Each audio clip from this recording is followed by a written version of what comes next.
బతుకమ్మ ఆడడం అయిపోయింది. మేము అందరం కలిసి ఫుల్ అంటే ఫుల్ ఎంజాయ్ చేసినాం. ఇగో నిమజ్జనానికి అయితే వస్తున్నాం. ఇక్కడ మేము హైదరాబాద్లో కదా ఆడేది, మాకైతే చెరువులు ఏముంది. ఇక్కడ వెంకటేశ్వర స్వామి గుడి ఉంది, అక్కడ కోసం చిన్నగా ఏర్పాటు చేసారు. అందులో వదిలేయడానికి అయితే వస్తున్నాం. ఎంత ఎంజాయ్ చేసారో ఎప్పుడు అందరూ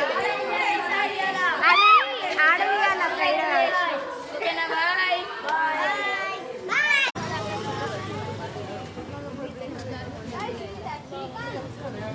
మమ్మీ ఏమిటో